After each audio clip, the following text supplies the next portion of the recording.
My life looked very different just a few short years ago. I was making good money, running my own department and training program, but although the money was good, the job was stressful, thankless, and a constant balancing act between my career, my family, and all those other fun things that life throws at us each day. It was all taking a heavy toll on my mind and my body, but as they say, things got worse before they were to get better. Welcome back to another episode of Going 5D with Destiny Dawn. I'm your host, Destiny Dawn. In honor of Mental Health Awareness Month, I wanted to talk about my struggles with finding myself in those dark spaces and how I was able to navigate my way out. Picking up right where I left off and talking up to you about what would ultimately become a spiritual awakening that I was neither seeking out nor prepared for. To recap, I had been meditating my ass off over the last few months, learned some mind-blowing revelations that turned my paranormal path upside down by blowing my freaking mind, actually. I was slowly learning how to de-stress and try to have one thought at a time, but was also still juggling all of these demands while trying hard just to find time for myself, just to even meditate or, do anything. I was preparing to buy my home for my family, which sounds like it would have been a great deal, but it needed a lot of work, and I had almost no one to help me, especially with the money part. So while I am grateful that I was making good money, it didn't really seem that way since it was one calamity after another. In fact, a tree had fallen on my neighbor's house right around this time. Kids needed cars, and every time I brought someone in to fix something, we would find out about 3 more things that were wrong with this house. It was a lot. But after saving enough money to replace a rotting back porch, I had to clear out some logs from that wonderful tree that had recently fallen on my neighbor's house. Some of the logs were really heavy, and I probably shouldn't have been trying to pick them up like that, especially the ones that were so big, knowing that I was struggling to hold them. But I was struggling in particular to hold this one above my head in order to move it. It had actually gotten caught, like a small part of the branch had gotten caught between some of the other logs, and I remember pulling as hard as I could to lift it up above my head when a log came crashing down onto the front of my skull. Thankfully, I was okay despite seeing a lot of stars and hearing some initial, what should have been disturbing cracking noises coming from my neck. I thought that since I was still standing, coherent, and able to finish the project that I was working on, I had successfully walked it off. I would later find out that not only had I sustained a more serious injury than I had suspected, but having done so would have long-term ramifications. I would go on to struggle with memory and recall processes, which I already had some trouble with memory in the first place, because I had ADHD, or have ADHD if you were to classify it that way. Really a lot of issues with paying attention, which is why I was working so hard on the meditation stuff, at least a lot of why, which I had dismissed as that combined with additional stress at work, only to learn later that there was actually damage done to my prefrontal cortex. Having just recently set out on this journey to balance all the things in my life by learning mindfulness and how to center and finding myself ass deep in spirituality, I was trying to manage all of these things going on in my life, trying to carve out just this 1 hour a day. One area I was really focused on is freeing up space by eliminating negativity in certain people in my life, which I had already been doing fairly successfully, albeit unintentionally, since the COVID-19 outbreak. There had been a lot of online and in-person disagreements between myself and my family, and a few friends about a great number of things. So I suppose I was mainly just making peace with that too. In any case, there's nothing quite like carving out space in your life combined with a really hard hit to the skull to really help put things into perspective and start anew. Though I would not recommend going that route. Once my pretty new porch was completed, and because of the work I was doing with meditation, as suggested in my research about Kundalini, I would go on to spend each night for an hour after work in my backyard this one summer. I had read that it was important to carve out that time each day to practice.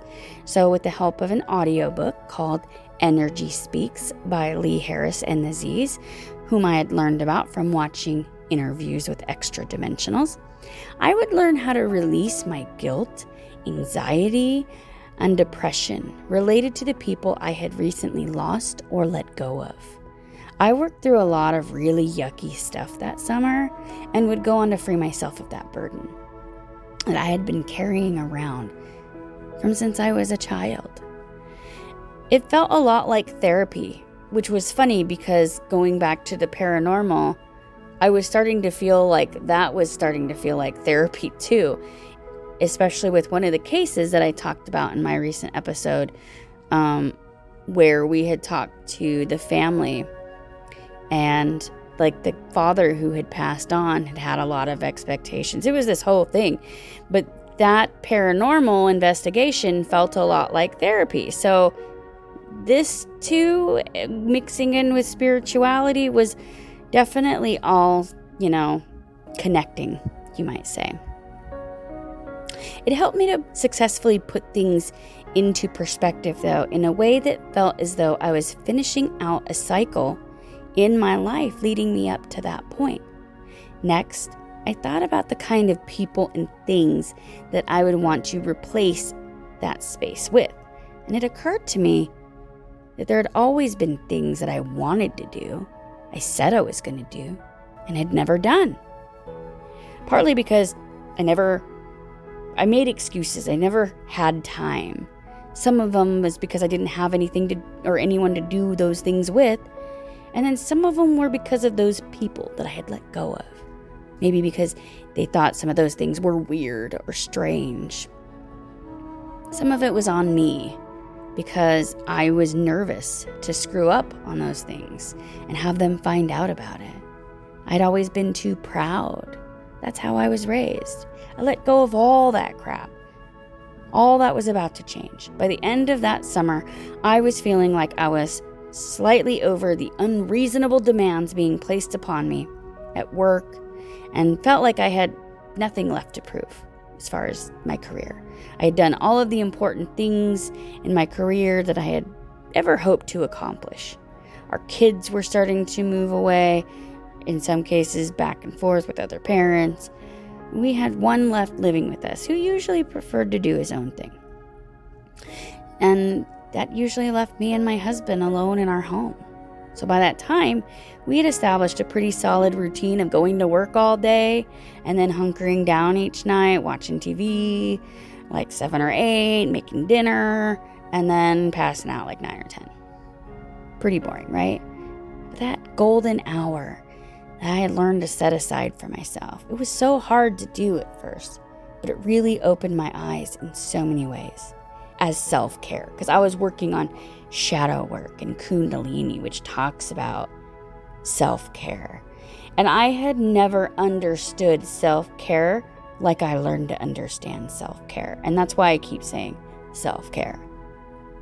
Because self-care isn't just about taking a bubble bath and drinking champagne or buying yourself something special. It's about dedicating time for yourself each day. And I still recommend that. I still try to find at least 1 hour a day just to do something that benefits me. Something that I want to be doing, something that I love to do, something maybe creative, something self-expressive, something uniquely me. I'd started doing things I was hoping maybe I could even do as a business one day, maybe coaching others to free themselves in a similar way. or perhaps peddling my wares that I had been making online. I tried various hobbies like wire wrapping my own jewelry, sometimes combined with resin work, which I started to do I would put crystals inside this resin, and then I would drill holes in them and put those little eye hoop screws in there so I could put them on necklaces. I had this whole thing, and I still love them. I know I've heard so many times that when a crystal leaves you, you no longer need it. But I do not buy that crap, and I still get annoyed, especially considering how expensive some of those dang crystals are. Anyway, I had also been working on my relationship with my husband, who it felt like it had reaffirmed his love for me too. Of course, that was after begging for his forgiveness after the revelation about the whole extra dimensionals thing. It had forever changed my perspective about, well, everything. After I'd run across the word Ayurveda about a dozen times, just like with Gaia, I decided to do some research. Looking back now, I honestly can't help but wonder if there was a little divine intervention taking place there between the head hitting and this word that keeps popping up that I keep ignoring at the time. It started feeling like pieces of a puzzle that I didn't even know I was looking for. I think I said that before.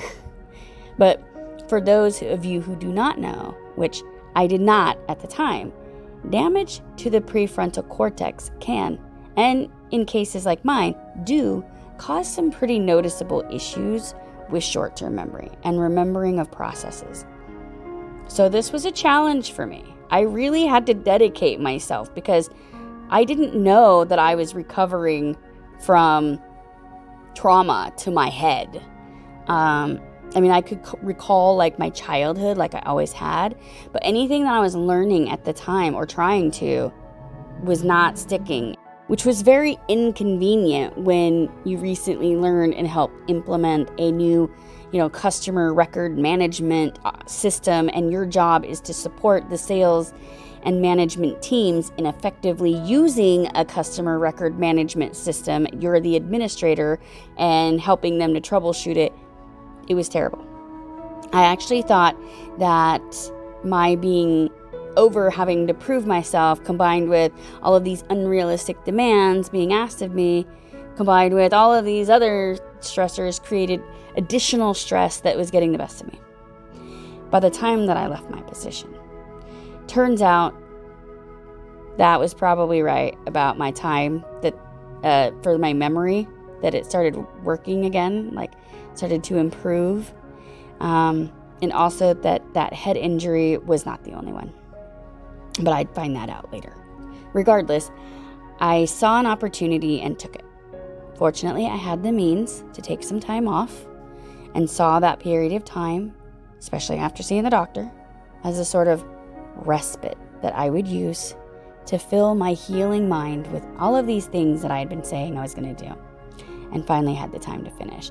I had started in the months leading up to that.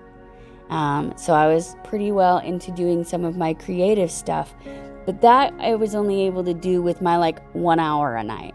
So I'm talking now more about these different trainings that I wanted to do, these different certifications I wanted.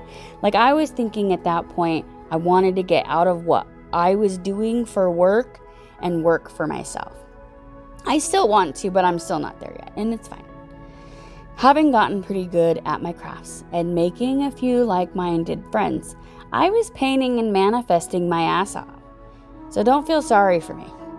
There was a basic understanding of Ayurveda there at that point, so I went ahead and enrolled in an online coaching course, because that's kind of the direction I wanted to head it, to learn more, as well as a very expensive nutritional wellness coaching certification program through Harvard Medical School online, which hopefully I'll be using more of later, maybe even in this podcast. Upon completion of both, I realized that while the Harvard course will probably come in really handy, the Ayurveda was actually just for me. At least that's kind of how I see it. And that process, as well as what I learned, was really the meat of what I wanted to talk about today, and really answered a lot of questions for me that I had been asking myself leading up to that point. as well as what I would do with everything that I learned going forward. If I wasn't going to use it to make a living for myself, what was I going to do with it? And if my memory was terrible, how was I going to remember it all? Well, I would go on to spend the first month of my respite purging. I don't know why that was my first instinct, but I purged and I organized my ass off as I prepared space for myself. So we're kind of going into the winter time now. I had been outside all summer and I was out there till like October. So like November and December, I really hadn't been out much and I was really like itching to just get to have that time for myself, but I didn't have any space inside. And that was something recommended in Kundalini and in Ayurveda, a place that I could go when the weather was bad, where I could meditate, do crafts, grow mushrooms, whatever. I guess I did know what I was doing at the time. With most of that negativity and extra crap gone from my life, all these new concepts being taught to me, the next concept of focus for me was integration. And there's really so much I can talk about as it relates to like our minds and bodies and Ayurveda. I'm going to save most of that for another episode. I just wanted to acknowledge that, probably more than one episode. But for today, I want to focus on that healing and learning and integrating process, the revelations that came from it, and share with you a new way of thinking about it all.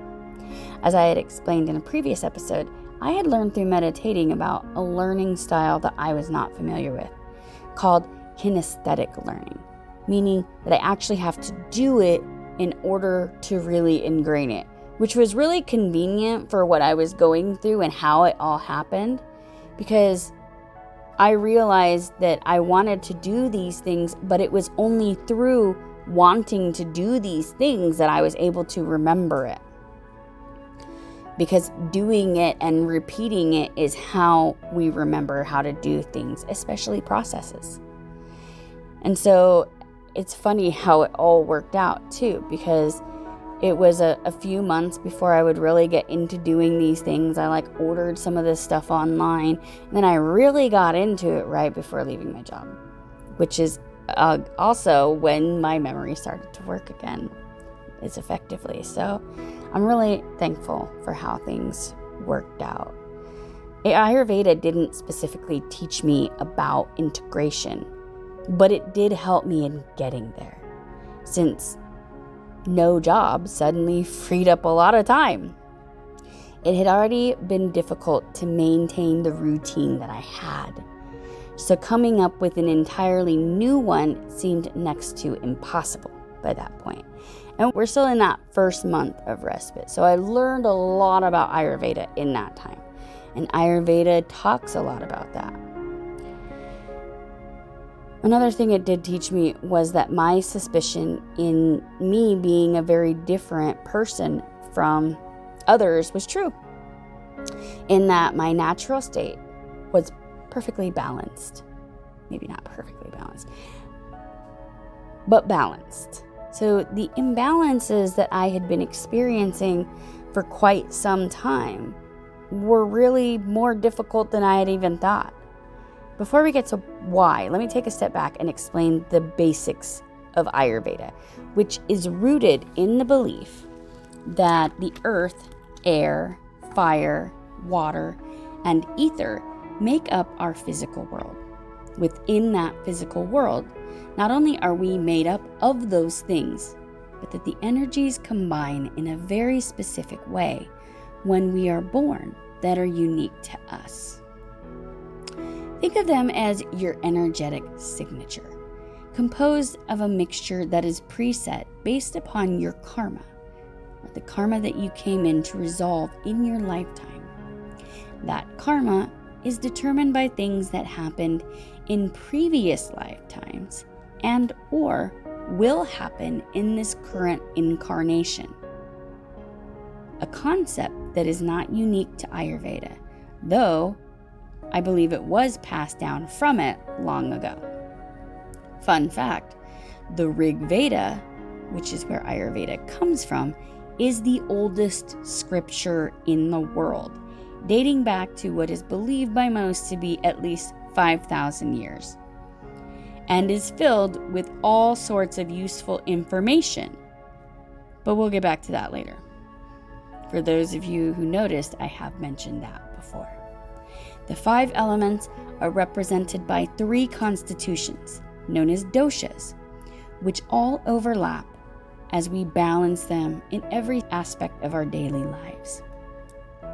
The first is kapha, which represents earth and water, a combination of earth and water, which is associated with stability, cohesion, and energy storage.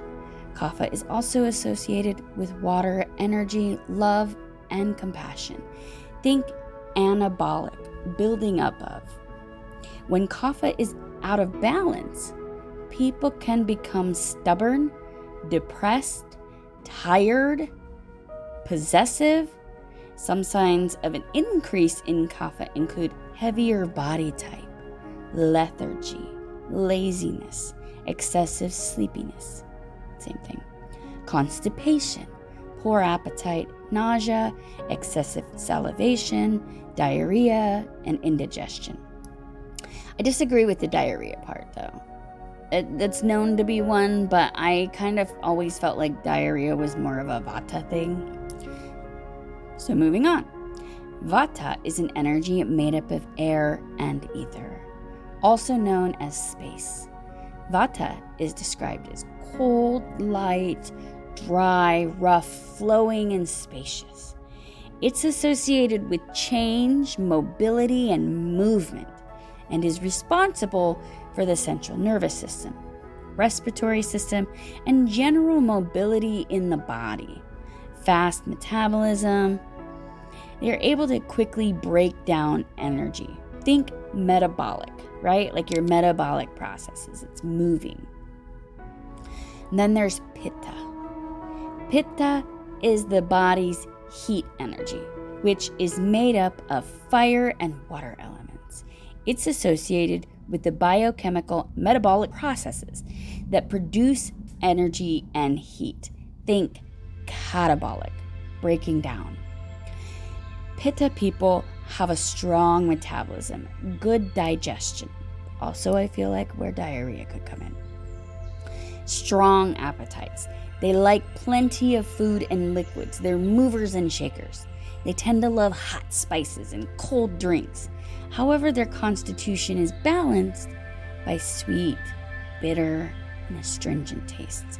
And this is what we do to balance each one of the doshas. They have to work in harmony with one another.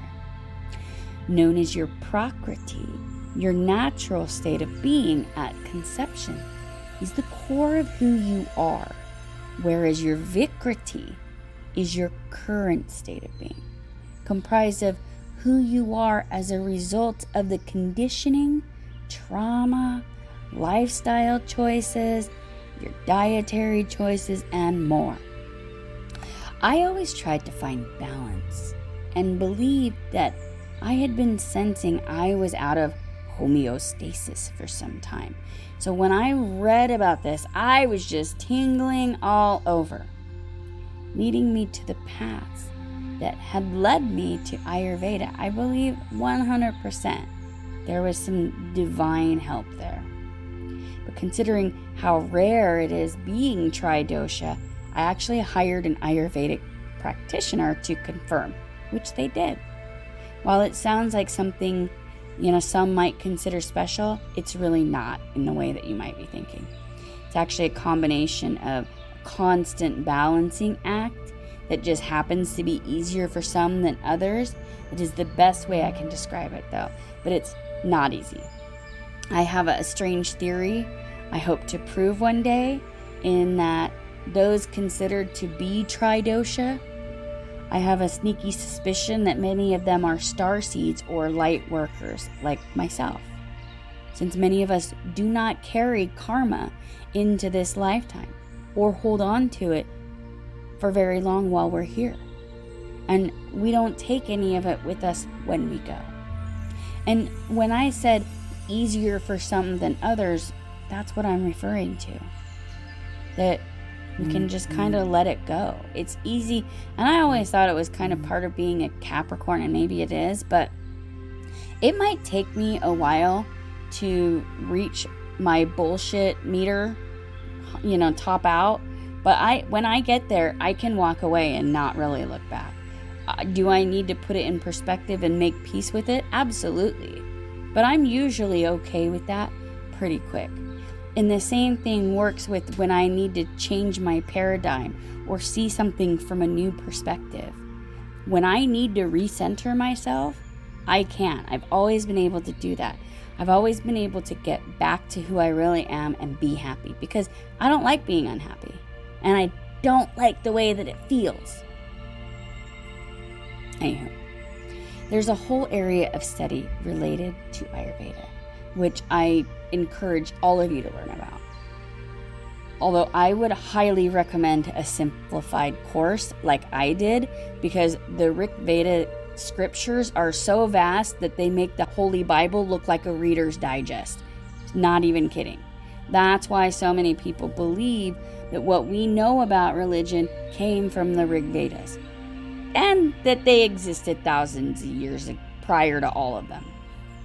Now, some other examples of knowledge from the study of Ayurveda are things like how to grow crops, how to treat your fellow man, how to live an effective daily routine, much of which I have already been learning to do. So all of this stuff just made sense, especially since it helped to reinforce what I was already learning. See, I can't even make this shit up. Which brings me full circle to my original point in today's discussion about the importance of healing, self-care, mental health, and integration. I learned very early on in my journey to see from a broader perspective, and how doing so, while trusting my instincts, would allow me to take on new challenges that never would have been possible had I stayed in my previous ways of thinking. I mean, I think I would have figured it out and been happy one way or another. But in doing so, I worked through, processed it, made peace with why learning those new skills that took those things. To do that, I had to honor myself by carving out that space and trusting my instincts, which were terrifying in moments like when my boss asked me about laying off members of my team, by following my heart when I said, or we could just lay me off instead, which caused so much panic in that moment. I almost took it back. But ultimately, I swallowed those butterflies. Probably a little bit of my breakfast too. No, I still miss that team that I am so proud to have established. I am so grateful for all of the experience that I've had since then, though, and for the unknown future yet to come. Since continuing to practice all that, I've learned over the past year it's become part of me, and I'm frequently offering guidance to others around me now, so I'm slowly doing the coaching thing too. I'll get there, because I want to. My most recent venture is into the field of hypnosis, where I have earned a new certification in what is called quantum healing hypnosis technique. It has become clear to me over the past few years that my true passion, the core of all of this, is in how the mind works and how effective healing is when in a state of trance. Because that's when I did all of my healing work.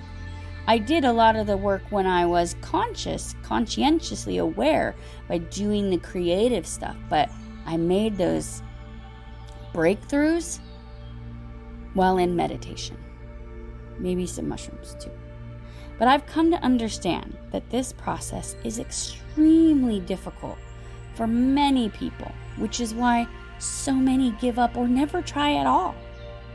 I've only ever worked, albeit in various capacities, in fields related to healthcare and communication.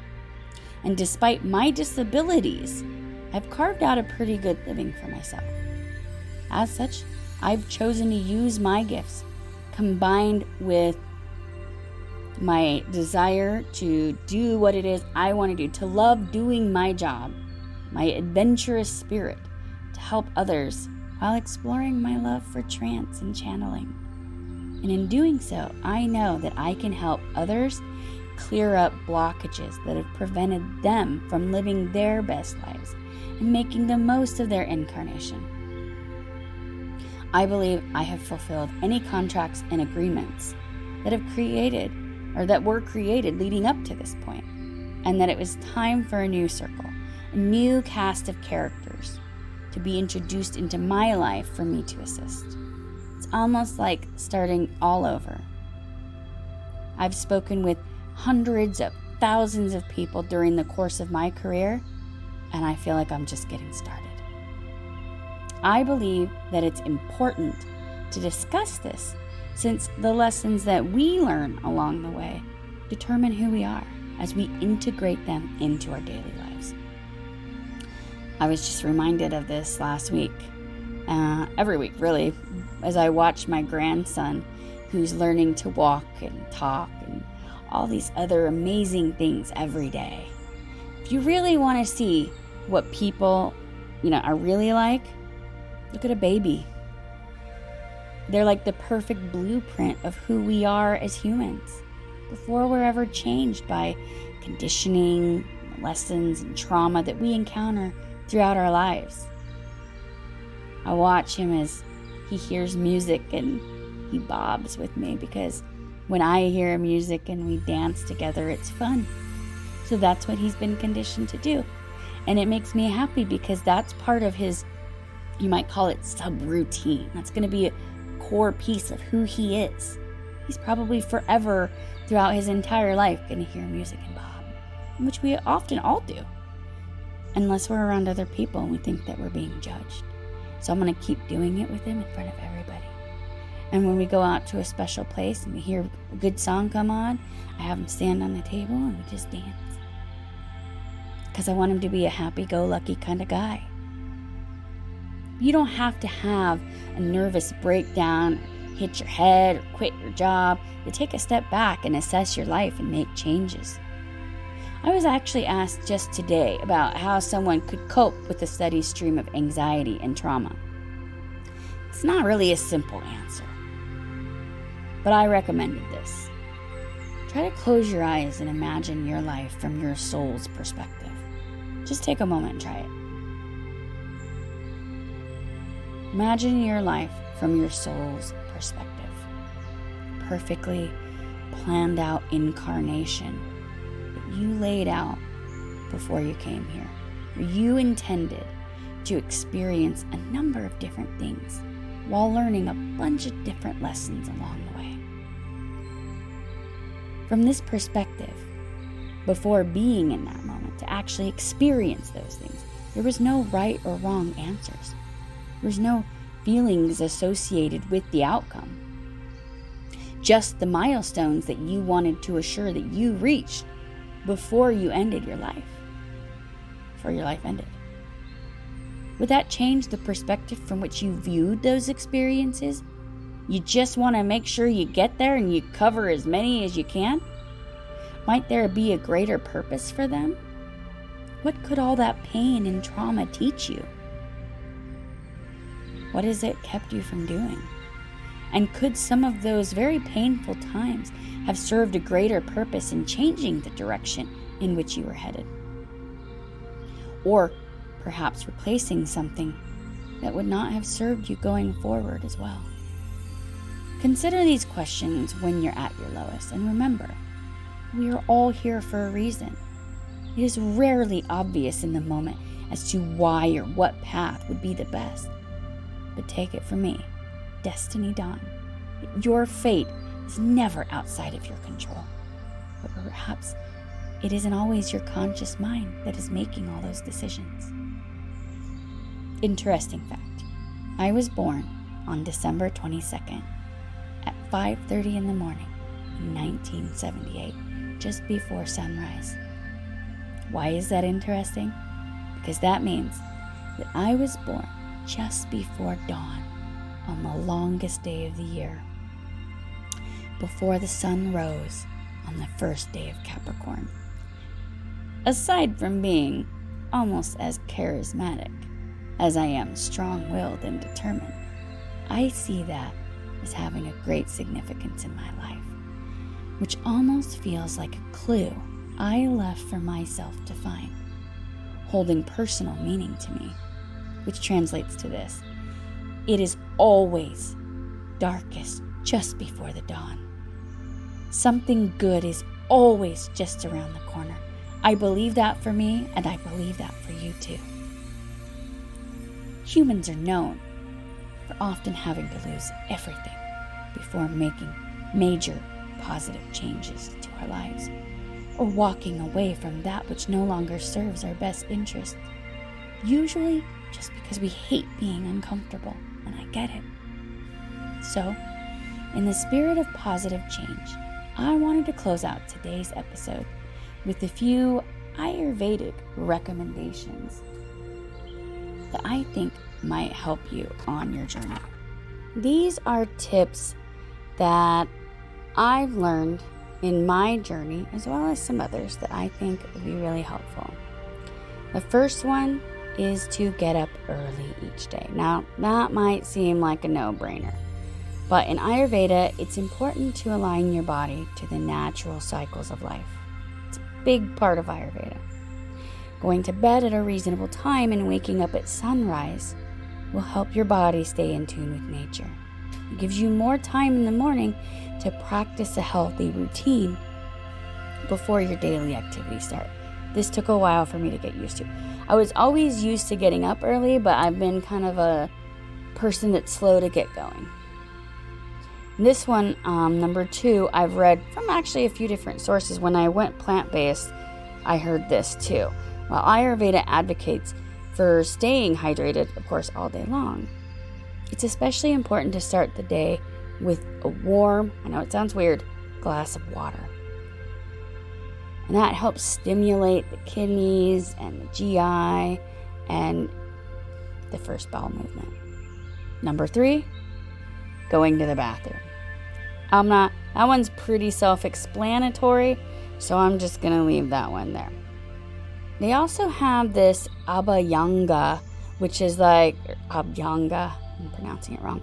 This is an ancient practice of self-massage. This is another important component in Ayurveda because Ayurveda is big on touching your body, like acknowledging your body, putting focus and attention on all of your body. Like a lot of people who are overweight, at least I did and still do, I would avoid touching my stomach because I was embarrassed about it. I didn't like the way that it felt. You know, I really like my body now, and I touch my stomach all the time, and I'll tell you, I have never had a better self-image of myself in my whole life. So there's something to say about it. And if this is a good way to get started, by all means, I think it's great. Giving yourself a little massage with some oil or some, nice lotion is a great way to acknowledge your body. Maybe if you even feel weird things. And when done properly, it can even help stimulate the lymphatic system and flush toxins from the body. Another big one is to eat a hearty breakfast. Now, in Ayurveda, they believe that lunch should be the biggest meal of the day. So we're not talking about anything crazy for breakfast. That's where I probably get the majority of my protein because I need it to last me as long as possible. But you should never skip breakfast. That's the main thing. I mean, obviously, breakfast, that's what it's for. But try incorporating some fresh fruits in the morning, something to give you energy. And then wait at least half an hour before eating anything else. Try not to stuff yourself. That's a big thing. Your midday should be your largest meal of the day, and then your dinner should be your lightest. Next, exercise. Now, people think of yoga when they think about like Ayurveda, but walking is really good too. If you can't get out and walk, or you're just not that into it, then yoga is a great practice. And there are some very basic forms of yoga that I would recommend starting with. like the child's pose. They have like the coffin pose, and just I would look up your most basic poses to start out with. Just start with some light yoga, and then meditation. Meditation is something that we should definitely dedicate an hour a day to. Whether that's in the morning or afternoon is completely up to you. You know, I like to do it in the morning because part of what I like to do during that time, which is also a recommendation from Ayurveda, is to sit down and organize yourself. Organize your day, which I was going to separate into a separate one. So whether you do that as part of your meditation or you just keep your mind completely clear. But oftentimes during my meditation, some of that stuff will come up, and then I'll sit down and do that separately, which is usually the next day because I don't usually do my meditating in the morning. But, you know, having those two different things at some point of the day, I think is very important. In the morning, though, plan out your day. Sit there and think about what you need to do. That's oftentimes when I pay my bills, too. I never do it before I go to bed because I never want to be stressed out about it. But innately, that's what's going to happen. Unless you're rich. But then there's probably still stress related to that from a bunch of other stuff that I don't. Anyway. Eat a light dinner is another good daily activity. Going to bed early. Also very important. You know, doing something for yourself, though, whether that's the meditation or not, I think is also a worthy mention. Because doing something that either helps yourself, like some kind of self-improving thing, whether that's a self-help book, an audio book, something that you truly enjoy doing. Arts and crafts. Paint something. Find out what the special day is. Or, you know, because we're always celebrating something. Every day is a celebration of something. Maybe draw something dedicated to that or paint something. You know? But just, I find that doing something creative brings out that imaginative part of myself that I wouldn't have access to otherwise. And the more access that I have to that, the happier I am. Well, that wraps it up, my friends. Next week, we're going to dive more into one of my favorite topics as we discuss wellness and some great Ayurvedic healing topics that I would love to share with you. Like I said, I feel like that topic is probably going to cover 2, maybe even 3 episodes. I don't know. But I do appreciate you all being here today. Thank you so much for tuning in. You have no idea how much it means to me. And, you know, I've mentioned it before. I mentioned it in the first couple of episodes, I think. But, you know, I really do encourage you to join in on the conversations. And if you have questions, feel free to email me. I'm just like you. I'm like everybody else. So, my email, destinydawn1978@gmail.com.